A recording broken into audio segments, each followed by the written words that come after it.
If you're armed and at the Springfield Metro, please shoot me. Make it a headshot. Shoot me in the temple, aiming slightly downwards. I need the bullet to travel the shortest possible distance through my brain before it hits my hippocampus. If I'm lucky, the sensation of the gunshot ripping through my skull will only last a few decades. As terrible as this may sound, you would be doing me an enormous favor. Death by a headshot, as soon as possible, is far preferable to the alternative. My harrowing journey began over 10,000 years ago, precisely at 10:15 this morning. To earn extra money, I participate in pharmaceutical trials as a so-called healthy subject, testing experimental drugs to assess potential side effects. Sometimes it's a kidney medication, other times drugs for blood pressure or cholesterol. This morning they informed me that the drug I would be testing was a psychoactive substance designed to enhance brain function. None of the drugs I've tested so far have ever had any recreational effects on me. In other words, none of them have provided a thrilling high or a calming effect. Perhaps I've always ended up in the placebo group, but none of the drugs have had any impact on me whatsoever. Today's drug was different. It actually worked. They administered a pill to me at 10:15 and instructed me to wait in the reception area until they called me in for some tests. It should only take about 30 minutes, the research assistant told me. I slumped onto the couch in the waiting room and perused a few articles from a copy of Psychology Today that lay on the coffee table. When I finished reading, they still hadn't called me, so I picked up a copy of US News and read it cover to cover. Then I delved into an old issue of Scientific American. What was taking them so long? Lethargically, I turned my head to glance at the wall clock. It was only 10:23 a.m. I had read all 3 magazines in 8 minutes. I recall thinking that it was going to be a long day. And I was right.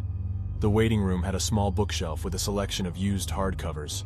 When I mustered the energy to stand up and walk towards it, my legs barely cooperated.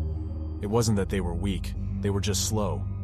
It took a full minute to rise from the couch and another minute to take 2 steps towards the bookshelf. I scanned the titles on the shelf and chose a copy of Moby Dick. My arms experienced the same sluggishness as my legs. Simply reaching out to grasp the book's spine took an agonizingly long time. I grew bored waiting for my hand to finally make contact. I trudged back to the couch and collapsed onto it, the descent resembling a slow-motion fall akin to the low-gravity hops of astronauts on the moon. I slowly opened Moby Dick and began reading. I started with Call Me Ishmael and made it as far as Ahab throwing his pipe into the sea, which was all the way to chapter 30, before they called me back. "How are you feeling?" the research assistant asked me. "I feel slow," I replied. "Actually, it's the opposite. Everything seems slow because you're so fast. But my legs, my arms, they're moving in slow motion. Your body appears to be moving slowly because your brain is fast. Your brain is functioning at 10 or 20 times its normal speed. You are thinking and perceiving reality at an accelerated pace. However, your body is still bound by the laws of biomechanics. Frankly, you're moving much faster than an average person." She mimicked a jogging motion. "But your brain is operating so much faster right now that even your brisk walk seems excruciatingly slow to you."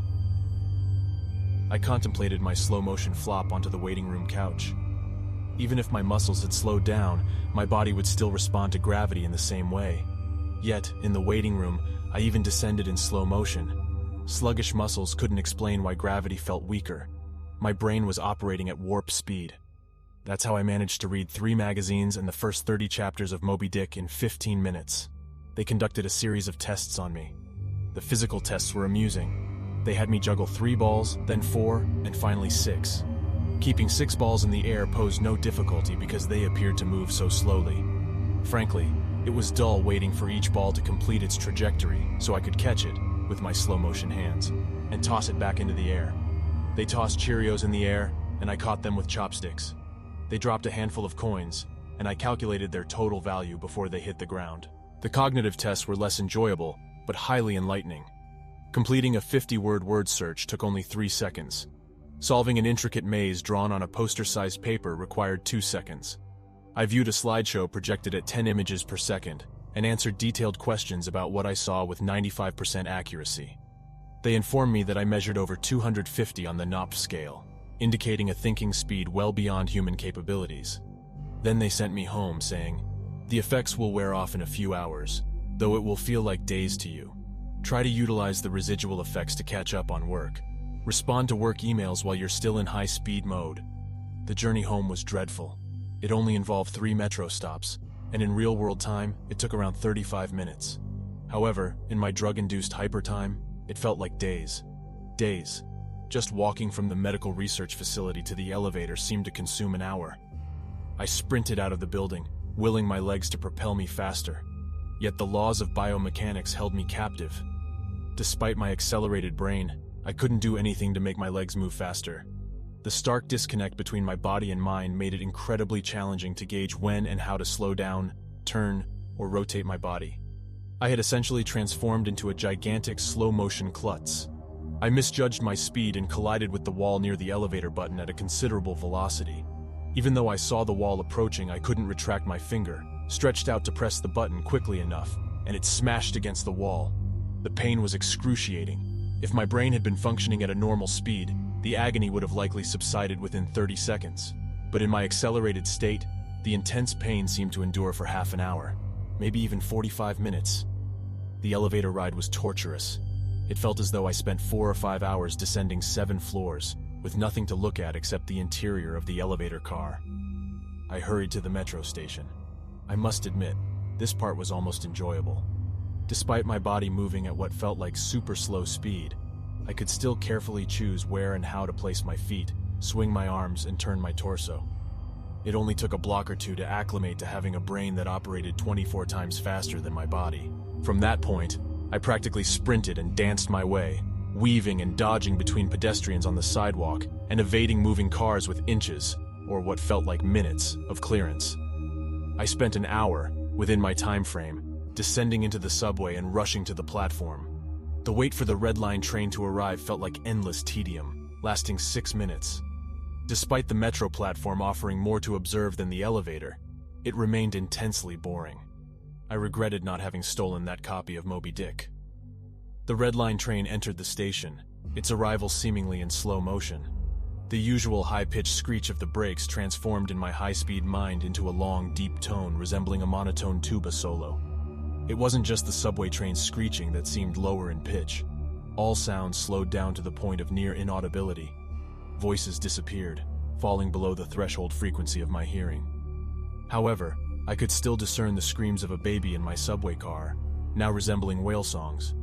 Sharp noises like car horns and trucks hitting potholes became distant, muffled roars reminiscent of thunder. Once back at the research offices, I could still hear and communicate with the research staff. However, verbal communication with anyone else became impossible. The effects of the drug were still intensifying. I spent what felt like days on that frustrating Red Line train, listening to the whale-like screams of the baby and the tuba solo of the brakes. While ordinary voices shifted out of my audio range, smells seemed unaffected. I never grew accustomed to the body odor, the stench of the train's brakes, and the mixture of various odors wafting through the metro car. Finally, I reached my apartment. Rushing through the open door and into the front hall felt like a slow, leisurely drift down a lazy river. Being home provided relief, at least because I had things to occupy myself with. I picked up the book I was reading, 100 Years of Solitude, and finished it. Despite tearing many pages in my haste to turn them, it seemed like most of the time spent on finishing the book was dedicated to flipping through pages rather than actually reading. Only 3 minutes had passed since I arrived home. Attempting to surf the internet proved frustratingly slow. It took hours, or so it seemed, to load each new page, while reading it took only a fraction of a second. I managed to read 100 articles in my newsfeed, but only 3 more minutes had passed. I delved into my stack of unread books and finished 2 more. Another 4 minutes had elapsed. Deciding to sleep off the remaining effects of the drug, I discovered that the part of my mind responsible for perception, the part accelerated to hyperspeeds by the drug, was not the same as the part governing sleep. Despite feeling awake for what I perceived as days, my physical brain believed it was still 1:25 p.m. and wasn't ready for sleep. Nonetheless, I attempted to sleep. Walking to my bedroom, a slow 45-minute drift through my apartment, and collapsing onto the bed, falling lazily like a feather onto the mattress, I closed my eyes and lay there for what felt like hours and hours, but was only 10 minutes in reality. Sleep refused to come. and I faced the prospect of being trapped in a slow-motion prison for what would feel like days or even weeks. So I decided to take an Ambien.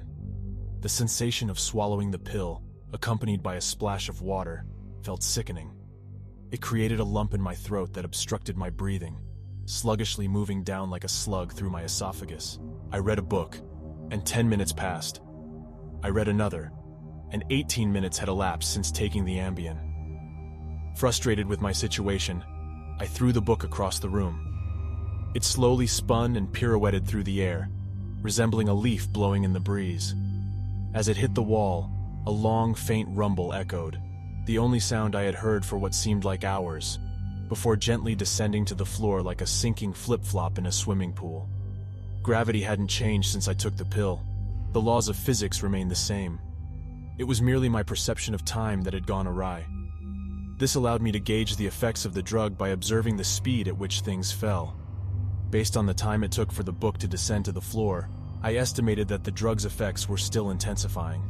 I read a magazine, turned on the television, each video frame appearing like a slideshow, and then frustratedly turned it off. I continued reading. The first two books of Churchill's A History of the English-Speaking Peoples, hardly a light read. Frankly, I detested it. However, considering the hours of tedium it would take to retrieve another book from my shelf, sitting on the couch and reading Churchill was a preferable option, or at least a less unfavorable one. 35 minutes had passed since taking the Ambien. I reclined on the couch and closed my eyes. Time drifted by. Inhaling felt like a process spanning hours, followed by exhaling for additional hours. Sleep would not come. I needed a new plan. I decided to return to the offices where they had administered the drug, hoping they might have something to counteract its effects, or at least something to put me to sleep until it wore off. I exited my apartment as quickly as possible, which, within my time frame, took hours. I didn't bother locking the door. It would have consumed too much time. Descending the stairs, faster than using the elevator if you run, passing through the lobby, stepping outside the front door, and hitting the street, all these actions felt as though I had experienced a full day at the office. Sprinting down the street, skillfully maneuvering and weaving between pedestrians with what must have appeared as superhuman agility. As I descended the first flight of stairs at the metro, crossing the landing, another hour passed. Then I tackled the second flight of stairs, and that's when the Ambien took effect. The Ambien didn't make me sleepy. Not at all. Instead, it seemed to have a severe interaction with the experimental drug I had taken earlier in the day. I bounded down the second flight of stairs, moving in slow motion, but still making noticeable progress. Then, suddenly everything stopped. The dull roar of street and metro noise vanished, replaced by the most serene silence I had ever encountered. My descent appeared to freeze completely. Before the Ambien kicked in, my perception of time was perhaps a few hundred times slower than real time. However, after the Ambien took effect, time moved thousands of times slower. Each second felt like days. Even shifting my gaze to focus on a new point took an impossibly slow scroll across my visual field. Throughout the afternoon, I learned how to walk, run, and jump when my mind raced hundreds of times faster than my body. However, with an additional slowdown caused by the Ambien, body control became nearly impossible. I stumbled on the stairs. Though frozen mid-step, I couldn't control my muscles. I commanded my foot forward for hours, then backward for hours to ensure I wouldn't miss the next step. I spent hours attempting to adjust the angle of my ankle, only to readjust when it felt wrong. Despite my efforts, I twisted my ankle on the next step. The pain wasn't diminished by the slowness. Hours passed with increasing strain on my twisted ankle. Unlike sound energy, which was spread out over time, pain flowed into my brain undiluted by the alteration in my perception of time. Hours upon hours of escalating pressure on my bent ankle translated into hours of intensifying pain, layering upon itself. I struggled forward, my mind racing at high speed while my body moved in slow motion.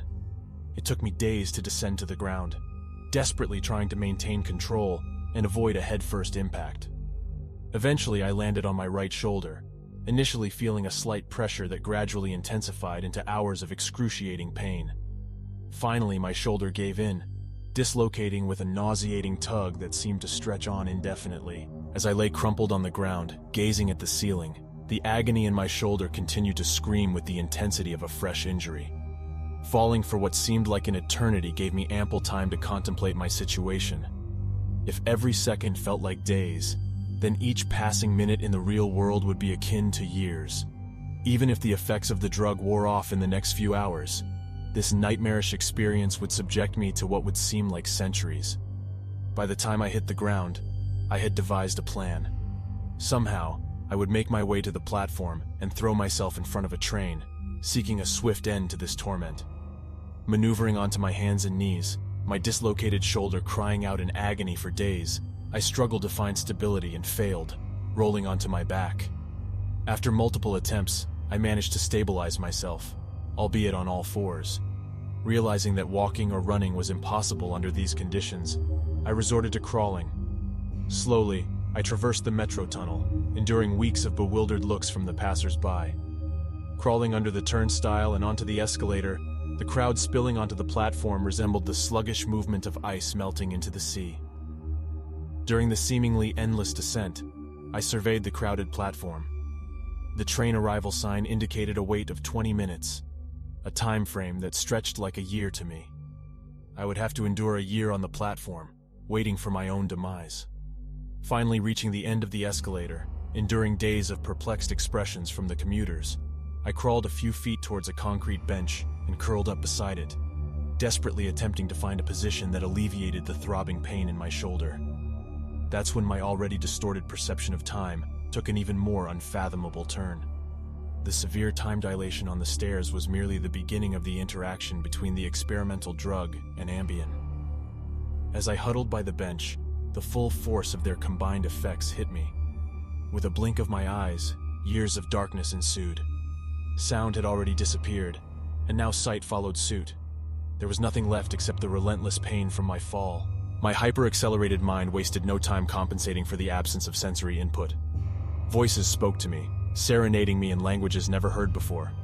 Patterns, faces, and colors flickered in my mind's eye. I relived my entire life and envisioned living countless more. I even forgot how to comprehend English. Sinking into profound despair, I conversed with a higher power, and at times, I believed I had become one. I conjured up new universes with my thoughts, breathing life into them repeatedly. And again, and again. With geological slowness, my eyes finally reopened. A faint glow greeted me, which took weeks to perceive. Then, a thin strip of light appeared, stretching for weeks. Eventually, my view extended to the metro platform, commuters' ankles and an advertisement on the opposing wall. I retrieved my phone from my pocket, a task that spanned decades. How can I possibly convey the sheer boredom? The pain in my shoulder paled in comparison to the mind-numbing tedium. Every conceivable thought had been exhausted, replayed countless times. The sight of ankles and advertisements remained perpetually unchanging. The boredom was so intense that it felt tangible, a solid object of metal and stone lodged in my skull, inescapable. What options do I have? If I crawl and fall onto the tracks without an oncoming train to end me, I won't die. Instead, I will endure even more agony from the 4-foot descent, likely to be rescued by some well-intentioned individual on the platform and rendered incapable of acting when the train eventually arrives. Such a scenario would condemn me to endless suffering. So, I wait for the train, so that I can hurl myself beneath it. Upon impact, I will experience the torment of being torn apart for what will feel like centuries, until the light of life departs from my brain, bringing an end to my ordeal. I have lived hundreds of lifetimes at the foot of this bench. In spirit, I am far older than any human who has ever lived. Most of my existence has been a snapshot of pain, huddled on the subway platform, with an unchanging view of ankles and advertisements. This post serves as my plan B, my desperate plea. I have spent lifetimes typing and posting this message, hoping that someone will read it and be convinced that my suffering must cease. Someone on this very platform, right now. Someone who will discover the man curled under the bench, the man who crawled down the escalator and swiftly end his life. A bullet to the temple.